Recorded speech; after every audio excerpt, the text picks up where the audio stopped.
Training हाबाफारि गोबां दिनैहाय जोंहा बिटिआरनि बाथि एकर्ड दे गिबियाव आं बिटिआरनि साफ्रोमबो रायजो राजा बिथांमोनखौ गोसो गोरबो सिंनिफ्राय हामलायथि बावहरग्रोबाय। जायखिजाया नंगौ दिनैबो बनारगाव प्राइमारि एबा बनारगाव गामिथारनिफ्राय बिथांमोना गोदो इउथ अफिसाव थायोमोन बिपिएफनि दिनाव। बिथांमोना दा दिनैहाय बिजेपि दोलोखौ मोजां मोननानै बिजेपिआव जयनिं जाफैदों। बिथांमोना गावसोरनो सिगाङावबो बिथांमोना आंखौ हेफाजाब होनानै देरहासार खालामखानाय मावथि फारिया बिथांमोना बनारगावथारनि बनारगाव गामिनिनो बिथांमोना गोख्रों इउथ बिपिएफनि सांग्रां मावथि फारिया बिथांमोन।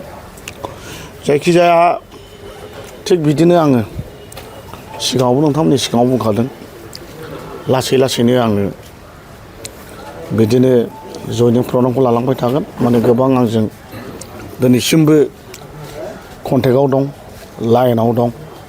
बिपिएफनि जेसेबां इउथनि मावथि फारिया बिथांमोन आरो गुबुन गुबुन बिबानाव थानाय एबा पाब्लिकनि गोरों गोरा रायजो बिथांमोना आंखौ सावरायगासिनो दं। जोङो बिथांजोंनो थांनांसिगोन होननानै गोबां रायजो राजाफ्रा बुंनाय दं। बेखौ आं खोनाखाजोब्बाय आरो नंगौबो। गोबां आंजों कन्टेक्टबो लायो, सम सम फैयोबो। नाथाय आं गासिखौबो आं मिडियायाव हगारजोबा। जिखिनि रायलायो आं रायलायबाय थायो आरोखि। दा बिथांमोना सिन्था खालामनानै नुहुरदों बनारगाव समस्थियाव जिहेथु आङो आवगायावबो बिपिएफनि गोख्रों केन्डिडेटखामोन। दा बिपिएफ गारनानै दिनैहाय बिजेपिआव आं हाबफिनबाय। दा बिजेपिआवबो रायजो राजाफ्रा आंखौनो गोख्रों केन्डिडेट होननानै मिथिखायो। आरो जोङो दा इउपिपिएल आरो बिजेपि जोङो मिलिजुलि मोजां सरकार दागासिनो दं, डेभेलपमेन्ट मावगासिनो दं। गोदो 15 बोसोराव हायै बुस्थुखौ जों दिनैहाय बनारगाव बादियाव जोङो स्टेडियाम लुफुंनो हाबाय। मानाव गेदेर रुंसारि सुजित नार्जारिनि अडिट'रियाम खुथिमारियाव आं लुफुंनो हाबाय। लामा 2 लेन जाबाय। क'क्राझार टु रामफल बिल आरो दावलिगुरि गोबां जायगायाव आरो गोबां डेभेलपमेन्ट। दा आरोबाव मानाव गेदेर आसामनि चिफ मिनिस्टारा 100 कौटिनि स्टेडियाम हरनायनि खोथा बुंदों। बे गौरां सान्दामारियावनो जानायनि खोथा। निस्सय बेखौबो थाबैनो मावसिगोन बादि आं खोनादों।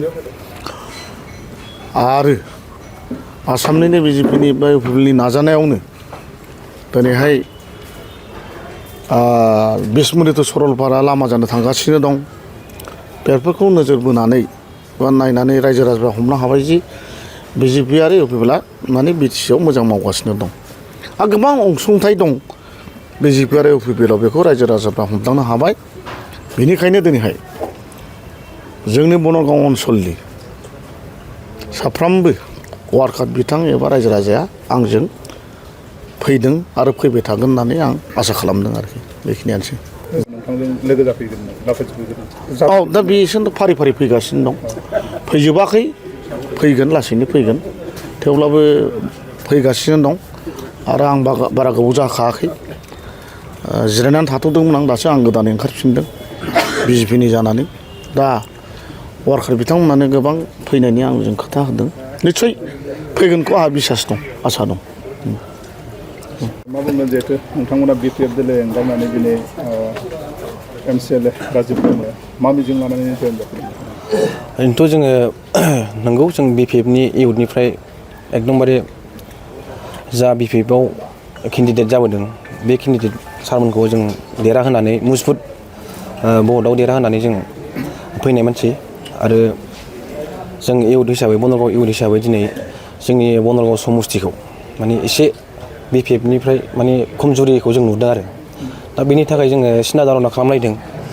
जिहेथु जेननायनि लामायाव जुदि फैमारनायखौ जों नुनानै आरो दा जों राजिब सारखौ मोजां मोननानै आरो बेजोंनो आं व्यक्तिया खामानि मावनो मोननानै बै समाव फैखानाय मानसि आरो आंल' नङा बिसोरबो बनरगावनि इउथ हिसाबै दा ओंखायनो जोङो मोनसे डिसिसनखौ लादों जे फैगौ बिटिसि बिसायख'थियावहाय जे 9 नं समस्तिनिफ्राय बनरगाव समस्तिनिफ्राय जे राजिब सारा देरहागोनखौ जों एकदमबारे आसा थादों आरो फैबावो लेथे जोङो आरोबाव फैबावनांगौ दङ बे बाद बाखि माखासे खामानिखौ जों फैबावनांगौनि लाबोबावनांगौनि खामानिखौ जों मावगोन आरो मुसबुदि साबेसे फैगोन जोङो ओरैनो दिनै बनरगाव इउथनिफ्राय 11 जना जों फैबाय आरो बनरगाव समस्तियाव बिपिएफ दोलोआ लोरबां जाबाय नामा नोंथांमोननि नोजोराव नुहुरदों जों दा बयबो नुदों आंल' नङा बयबो नुदों बिपिएफनि जा इउथआनो होन गार्जेन लेभेलानो होन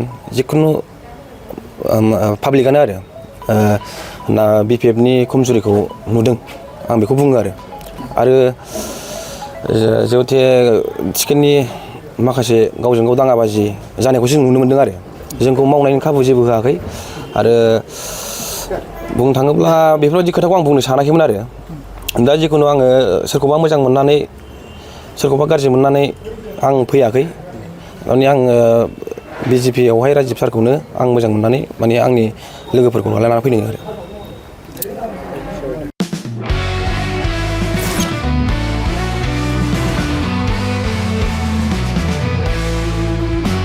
नोंथांनि जिउआव जायखिजाया खामानियावनो हेंथा नुजाथिदों नामा?